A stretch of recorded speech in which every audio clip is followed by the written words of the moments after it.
Salam, hörmətli tamaşaçılar, xoş gördük hamınızı. Yoxluğa yoluxma verilişinin növbəti sayı ilə yeni evinizin qonağıyıq.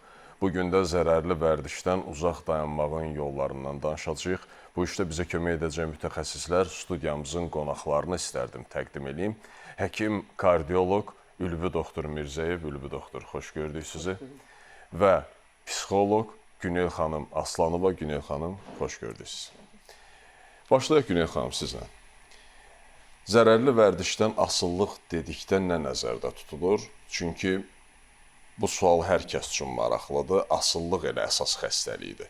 Bu zərərli vərdiş dedikdə bura həm tütün məmulatlarından istifadə olsun, narkotik maddələrdən istifadə olsun, qumardan istifadə olsun və yaxud bir qrup şəxs üçün yemək bəzən asıllıq yaradır. O da xəstəlikdir. Yəni asıllıq necə formalaşır bu barədə tamaşaçılarımıza məlumat verərdiniz. Bütün asıllıqların mexanizmi eynidir, oxşardır. Bu zaman mükafat alma, müəyyən bir xoş hissi almaq naminə şəxsin həmin fəaliyyəti təkrar-təkrar icra etməsi nəzərdə tutulur. Bu ola bilər qeyd etdiyiniz kimi yemək məsələləri, siqaret asılılığı, müxtəlif maddə asılılıqları, hansı ki onu qəbul edərkən şəxsin əldə etdiyi çox xoş bir hiss, eyforiya hissi var. Məhz o hissə nail olmaq üçün, əldə etmək üçün həmin fəaliyyəti davamlı olaraq icra edir. Həm bunun maddə asılılığı var və davranış asılılığı var. Günümüzdə hər ikisi çoxdur, yəni davranış asılları da çoxdur. Buna misal olaraq qumar asılları. Bundan savayı maddə asılılığı, narkomaniya və yaxud elə tütün məmulatlarından istifadə olsun. O da elə başlıca olaraq daha rahat asılılığı formalaşdıran elə tütün məmulatlarından istifadədir. Tütündür, nikotindir. Bax, elə bu siqaret çəkmə ilə tütün məmulatlarından istifadəyə toxunmuşkən, siqaret çəkmə asanlıqla asıllıq yaradır. Bir insan sizcə niyə siqaret çəkir? Bunun əlaqələndirə bilərik biz əlçatanlığı ilə.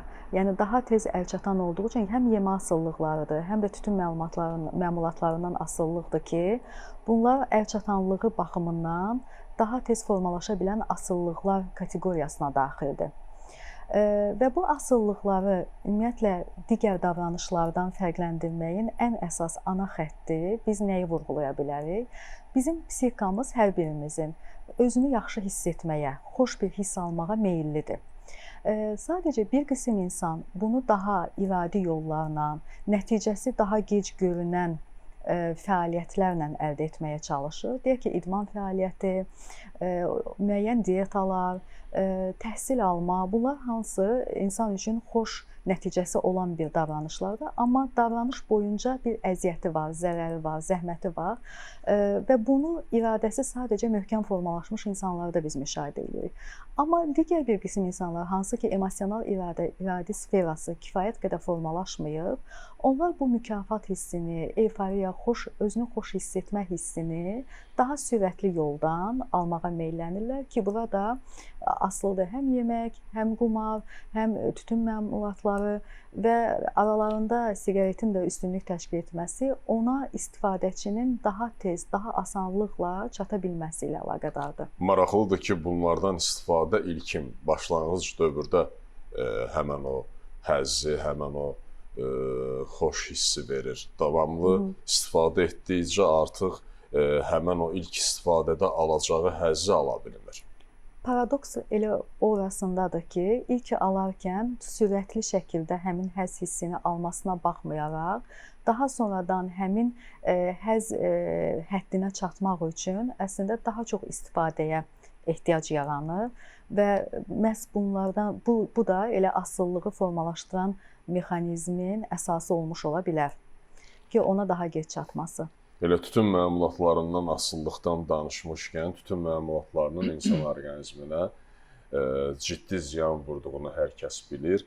Amma bir kardioloq olaraq ürək qan damar sistemində nə kimi dəyişikliklər yaradır, bu barədə tamaşaçılarımıza ətraflı məlumat verərdiniz. Əslində tütün hər il bütün dünyada təxminən 8 milyon insan həyatını aparır. Təxminən COVID epidemiyası zamanı bütün dünyada ölən insan sayısına bərabər. Yəni hər il düşünün ki, bir COVID-dən ölən insan sayısına yaxın bir insan sayıda həyat itirilir bütün dünyada. Və bunlardan təxminən 1,3 milyon insan pasiv tütün məruziyyətinə qalan insanlardır. Yəni özləri heç vaxt siqaret və ya başqa tütün məmulatları istifadə etməyən, amma başqasının siqaret çəkməsinə bağlı olaraq ondan zərər görən insanlar. Burada əlbəttə ki, birinci yerdə həm ürək-damar xəstəlikləri sistemi problemləridir. Nəyə görə? Çünki tütün insan bədənində həm damar içində zədələnmələrə səbəb olur. Endotel disfunksiyası dediyimiz bir hadisəyə səbəb olur. Ateroskleroz daha sürətlə inkişaf eləyir. Lipid metabolizmi daha tez pozulur. Qanın laxtalanmağa olan meyli daha çox inkişaf eləyir. Damarın sərtliyi daha çox artır.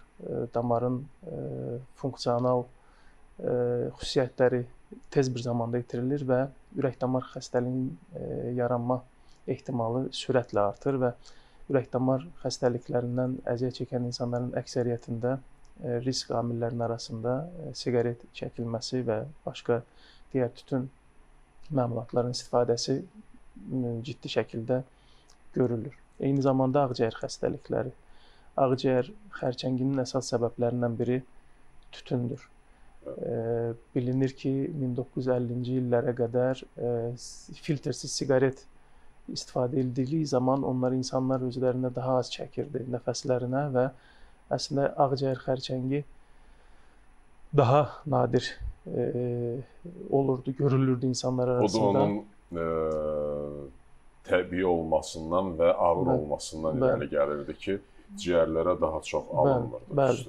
Amma filtrlərin istifadə edilməsindən sonra insanlar elə bir düşüncə yarandı ki, insanlar arasında bu daha zərərsizdir, filtrli siqaret çəkmək və daha çox çəkməyə başladılar və ondan sonra sürətlə ağciyər xərçəngi olğuları sürətlə artdı və qadınlar arasında da, bəzən uşaqlarda pasiv çəkicilər, hətta ev heyvanlarında belə görülür pasiv çəkicilik nəticəsində müxtəlif ağciyər problemləri, astma, xroniki obstruktiv ağciyər xəstəlikləri, başqa orqanların xərçəngləri, pankreas, mədə-altı vəzi xərçəngi, mədə xərçəngi, ağız boşluğu, sidik kisəsi xərçəngi və başqa bir sürü problem. Hətta xərçəngin dediyiniz kimi son dövrlərdə elə artma səbəbi də başlıca amildir, risk faktoru elə tütün məmulatlarından da istifadə edir. Ülvi doktor, kardioloji hər hansısa bir siqaret çəkənə bir xəstə kimi yanaşa bilərik. Çünki artıq onun orqanizmində müəyyən orqanlarda patologiya başlayır. Hər hansısa bir proses başlayır. Və bu xəstə siqaret çəkən hansı halları özündə gördükdə artıq həyəcan təbili çalınmalıdır və bu peşəkar mütəxəssisə, həkimə müraciət eləməlidir. Əslində siqaret çəkməklə mən düşünürəm ki, ilk növbədə barışmamaq lazımdır. Yəni bizim hər hansı bir xəstəliyi yaranmadan əvvəl onun profilaktikası daha çox fayda verəcək həm xəstəyə, ümumiyyətlə səhiyyə sisteminə. Yəni bir xəstəliyin profilaktikası daha effektivdir müalicəsindən, həm kliniki nəticələr nöqteyi nəzərindən, həm də iqtisadi nöqteyi nəzərdən o insanın yaşaması, yaşam müddəti, yaşam keyfiyyəti və onun produktivliyi, o insanın cəmiyyətə verdiyi töhfə nöqteyi nəzərindən. Yəni əslində bir çox insan siqaret tərk etmək istəyir, amma buna nail ola bilmir ilk sınamada, ilk tərk etmə cəhdində bəzən bu mümkünsüz olur. Bəzən ortalama bir insanın siqaret tərk etmək üçün 5-7 arası cəhd lazımdır və bu əslində uğursuzluq olaraq görməmək lazımdır. Bu o prosesin bir parçası olaraq görmək lazımdır. Bu uzun bir prosesdir. Siqareti tərk etmək lazımdır. İlk dəfədə alınmasa ruhdan düşməmək, daha çox sınamaq, daha çox cəhd göstərmək lazımdır. Və düşünürəm ki, hər bir siqaret çəkən insan ümumiyyətlə o zehniyyət formalaşmalıdır ki, mən bunu mütləq tərk etməliyəm. Hər hansı bir xəstəlik yaranmadan mən bunu yaranmasın deyə preventiv olaraq onu tərk etməliyəm və mütəxəssis köməyi üçün müraciət etməlidir. Bu həkimlər, psixoloqlar və ümumiyyətlə səhiyyə sistemi, ümumiyyətlə bütün cəmiyyət burada aktiv iştirak etməlidir. Bu tək bir insanın bir iradəsi ilə əlaqəli deyil, bu iradəsizlik məsələsi deyil. Siqareti tərk etəndə olan fiziki, emosional ağrı və o yoxsunluq sindromu bir sümüyün qırılmasında hiss etdiyimiz ağrı qədər real bir Şiddətli şeydir, ağrı şiddətlidir və ona görə ona kömək etmək lazımdır. Sırf məsələn ürəklə bağlı nə kimi şikayət formalaşır başlanğıc dövrdə siqaret çəkəndə? Yəni siqaretin ən çox verdiyi ürək-damar sistemi üzərinə olan damar problemidir. Bu damar problemi ürəyin damarlarında, taj arteriyalarında ola bilər. Stenokardiya və ürəyin miokard infarktına gətirib çıxarda bilər. Dolayısıyla daha sonra həm ürək çatışmazlığına səbəb ola bilər. Eyni zamanda periferik arteriya xəstəliklərinə səbəb ola bilər. Ayaq damarlarının tutulmasına, aşağı ətraf abiliter edici endoartrit kimi və amputasiyaya qədər gedə bilər bu insanlarda. ətraflı Təəssüf ki, filmləşmə kimi ona görə bunu mütləq diqqət etmək lazımdır. Hər hansı bir sinə ağrısı, göynəmələr, hərəkət zamanı təngi nəfəslik, ürək çatışmazı əlamətləri təzyiq yüksəkliyinə də səbəb ola bilər. Eyni zamanda da yerimə vaxtı, yeriyəndə axsamalar, bəli, ayaqlarda ağrılar, dayandırmağa məcbur edən insanı olan ağrılar, bu cür şikayətləri olanda təcili mütəxəssislərə müraciət etməlidir. Tamaşaçılarımızla birgə əməkdaşlarımızın hazırladığı sujeti izləyək, söhbətimizə davam edəcəyik. Siqaretin tərkibində xərçəng əmələ gətirən 4000-ə yaxın zəhərli maddə var. Siqaret tüstüsü hər nəfəsdə insan orqanizmində 50.000 beyin hüceyrəsini məhv edir. Statistikaya görə hər 10 saniyədə bir insanın ölümünə səbəb olur. Hər gün ən az 2 nəfər siqaret aludəçisi ağciyər vərəminə tutulur. Tütün məhsullarının tərkibində 4000-dən artıq kimyəvi maddə var ki, bunlar birbaşa ağciyər, boğaz, mədə xərçəngləri, qida borusu, qırtlaq, mədəaltı vəz, infarkt, iflic, ürək və damar xəstəlikləri kimi ölümcül xəstəliklərə yol açır. Mütəxəssislər qeyd edir ki, tütün məhsullarından istifadə edən insanların xərçəngə yoluxma riski 30% daha çoxdur. Siqaret çəkmək reproduktiv sağlamlığa mənfi təsir göstərir. Siqareti tərk etdikdən sonra insan orqanizmində gedən dəyişikliklər haqqında maraqlı faktlar var. Birdən-birə siqareti atmaq mümkün deyil. Həkimlər də bunu tövsiyə etmir. Yaxşı olar ki, mütəmadi olaraq azalda tərk edəsiniz. Birdən siqareti atan insanlarda infarkt riski 10 qat daha yüksəkdir. Siqareti buraxdıqdan sonra bədəndə gedən ilk dəyişikliklər 20 dəqiqə sonra özünü büruzə verməyə başlayır. Qan təzyiqi, ürək döyüntüləri stabilləşir. Damarlarda qan dövranı sürətlənir. 8 saatdan sonra qanda oksigen səviyyəsi normallaşır və beləliklə infarkt riski azalır. Tam olaraq 24 saat siqaret çəkmədiyiniz müddətdə orqanizminiz karbon monoksiddən tamamilə təmizlənir. 48 saat sonra qanda nikotin səviyyəsi azalır, dad və qoxu duyğusu bərpa olunmağa başlayır. Uzun müddətli siqaret çəkən insanlarda kəskin qoxu dil üzərindəki pigmentlərə çökür və təmizlənməsi zaman alır. Siqareti tərk etdikdən 2-12 həftə sonra bütün bədəndə olan nikotin sovrulur. Qan dövranı yaxşılaşır, bədəndə yorğunluq hissi aradan qalxır, qıc olma, əl-ayaqlarda keyimə və tənəffüs yollarında boğulma hissi daha az müşahidə edilir. 3-9 aydan sonra sinədə göynəmə və öskürmə, xırıltı, boğulma azalmağa başlayır. Ağciyərlər öz normal funksiyasını bərpa edir. Bir ildən sonra iflic olma riski tamamilə aradan qalxır. Siqareti dayandırmaqla orqanizmdə yarana biləcək xəstəliklərdən 50%-ə qədər özünüzü müdafiə etmiş oldunuz. Günel xanım, asıllıq necə formalaşır? Tamaşaçılarımıza o barədə məlumat verdiniz. Bəs asıllıqdan müalicə prinsipləri necə aparılır? Bu barədə tamaşaçılarımıza məlumat verərdiniz. Asıllıqların müalicəsi kompleks yanaşma tələb eləyir. Burada həm fiziki müdaxilə, həm psixiatr, həm psixoloq, psixoterapevt müdaxiləsi arzulanandır kompleks şəkildə. Sırf bizim sahəyə baxarıqsa, psixoloq müdaxiləsinə, bir neçə perspektivdən yanaşırıq hadisəyə. Əvvəlcə siqaret çəkmə halını hadisə olaraq təhlil etməyə çalışırıq ki, ümumiyyətlə hansı hallarda ehtiyac hiss edirsiniz? Yəni şəxsin bununla bağlı bir fərqindəliyini yaratmağa ehtiyac var ki, çünki bu sadəcə siqaret, tütün məmulatı istifadə edirəm deyil. Yəni müəyyən bir hissin qarşısını almaq üçün müəyyən bir şəraitdə ola bilən bir haldır. Deyək ki, darıxma halındamı, qəzəblənəndəmi, kədərli olandamı istifadə edirəm? Şəxsin ilk öncə bununla bağlı bir məlumatlılığı yaranır. Digəri isə düşüncə, zehniyyət məsələsidir ki, burada da bizim müdaxilələrimiz var müxtəlif üsullarla. İlk olaraq şəxsin mən bu asılılıqdan xilas olmalıyam düşüncəsini yaratmağımıza ehtiyac var. Ülvi doktor, sizlə söhbətimizə davam eləyək. Bayaq sadaladığımız xəstəliklər hansı ki, ürək-qan damar sistemində baş verən xəstəliklərdir, siqaretin səbəb olduğu xəstəliklərdir. Baxın, bu xəstəliklərin diaqnostikası necə aparılır? Bu tamaşaçılarımıza maraqlıdır, çünki o bayaq sadaladığınız hansı ki, təng nəfəslik və yaxud da nəfəs darlığı, digər ürək fəaliyyətindəki dəyişikliklər bunu hiss elədi, müraciət elədi sizə, kardioloqa və nə kimi diaqnostik müayinə metodlar aparılır və bu barədə tamaşaçılarımıza məlumat versəz daha yaxşı olardı. Məsələn, siqaret çəkən bir insanın xəstəlik inkişaf elədikdən sonra, xəstəxana daxilində müraciət etdikdən sonra çəkməyən bir insanın müayinə üsulları arasında çox böyük bir fərq yoxdur. Yəni, diaqnostik yanaşma eynidir.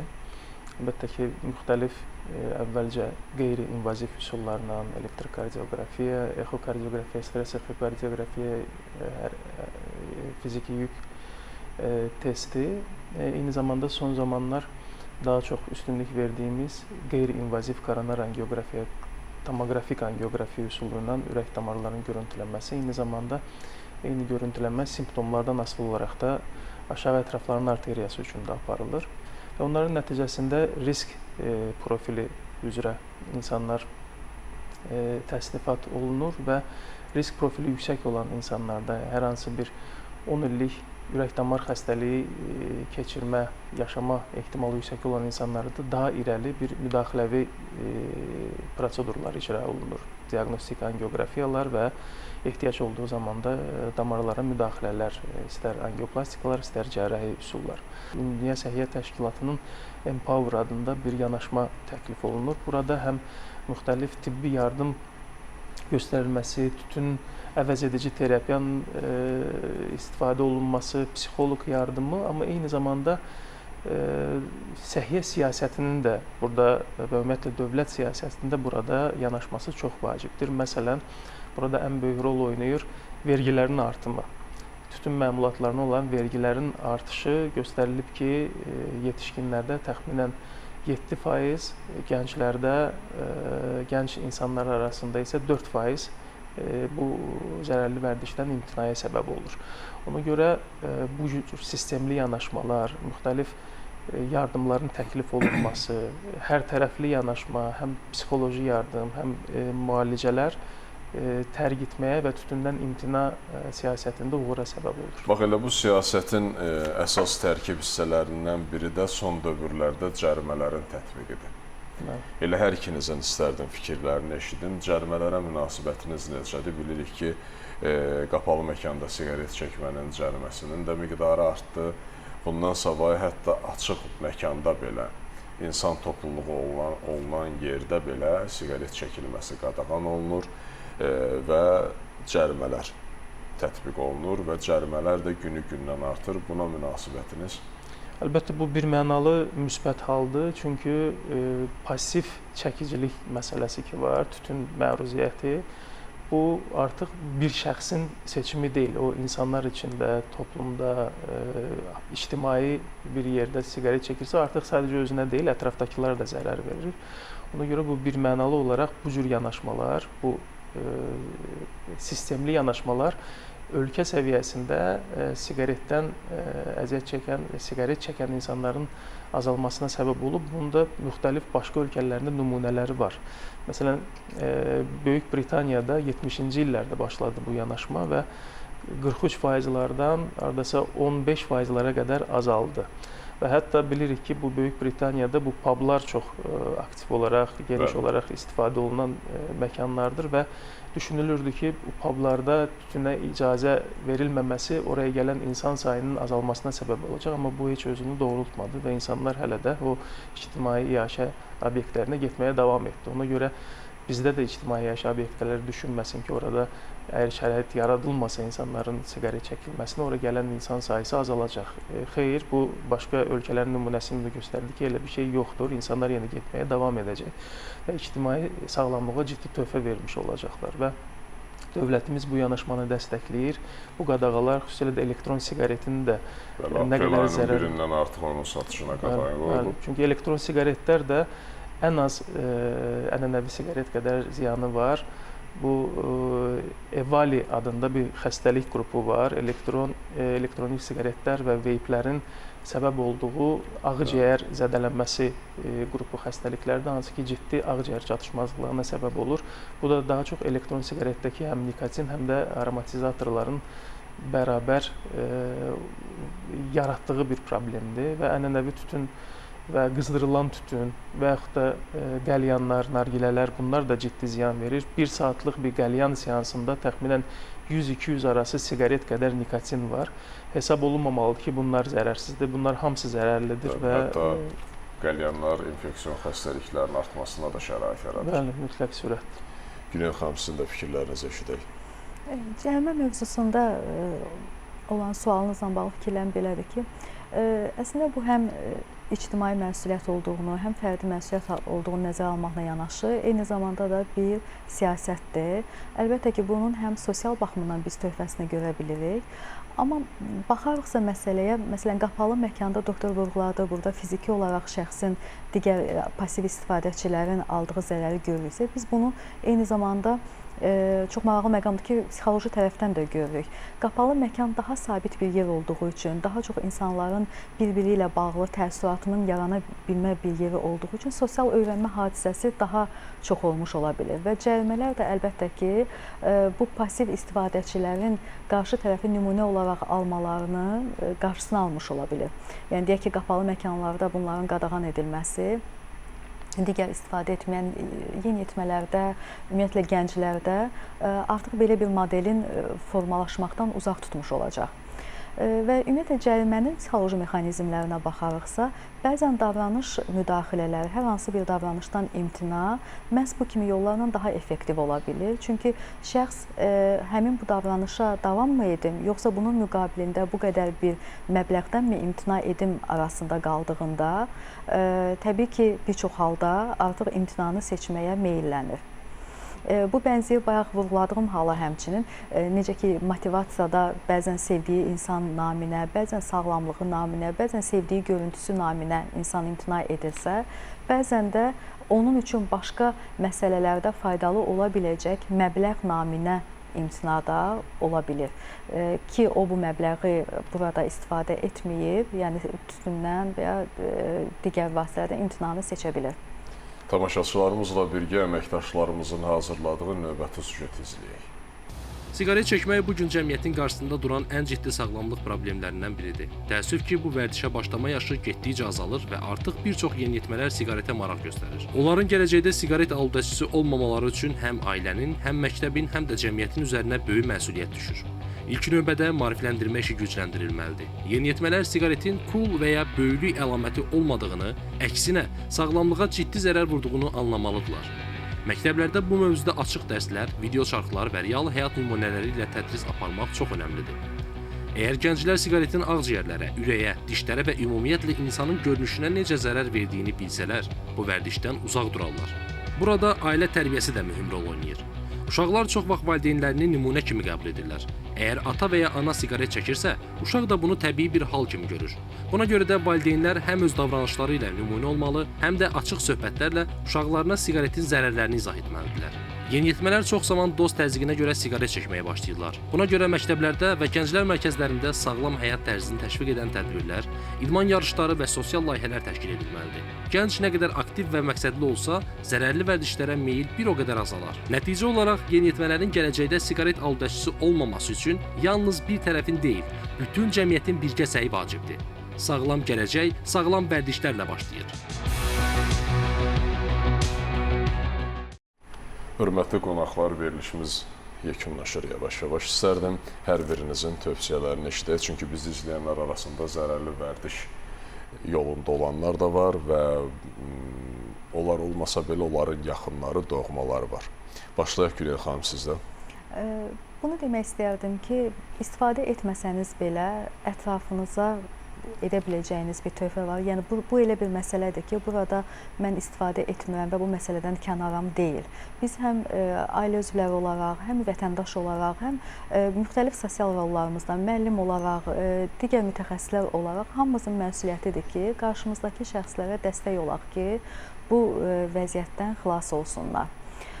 Və istifadəçilərə isə onu tövsiyə etmək istəyərdim ki, hansı bir şəkildə asılı olmağınızdan, hansı dərəcədə ağırlıqda, hansı intensivlikdə asılı olmağınızdan asılı olmayaraq, əmin olun ki, xilas mümkündür və bu xilasınız sizi daha gözəl, daha sağlam, daha keyfiyyətli bir həyata doğru sövq edəcək. Ülvi doktor. Mən müraciət etmək istəyirəm ki, siqaret çəkən insanlara elə bu gündən etibarən siqareti buraxmaq üçün özlərinə bir plan hazırlasınlar. Bu bir aylıq bir proqram ola bilər. Birinci gün, ikinci gün, üçüncü gün lazım olanda kömək üçün müraciət etsinlər, həkimə, psixoloqa müraciət etsinlər. Yəni ilk cəhddə yenə alınmasa ruhdan düşməsinlər, amma siqareti bir mənalı buraxmaq lazımdır, çünki uzun müddətdə həm özlərinə, həm yaxınlarına zərər verəcək bir vərdişdir. Çox sağ olun ətraflı məlumat üçün və təklifimizi qəbul etdiniz, gəldiniz, maarifləndirici söhbət etdiniz və tamaşaçılarımız arasında zərərli vərdiş yolunda olan birini belə bu yoldan uzaq tutduqsa biz, bu bizim uğurumuzdur. Hörmətli tamaşaçılar, bizə ayrılan zaman başa çatdı. Zərərli vərdişlərdən özünüzü və ətrafınızı uzaq tutun. Gələn görüşədək hələlik.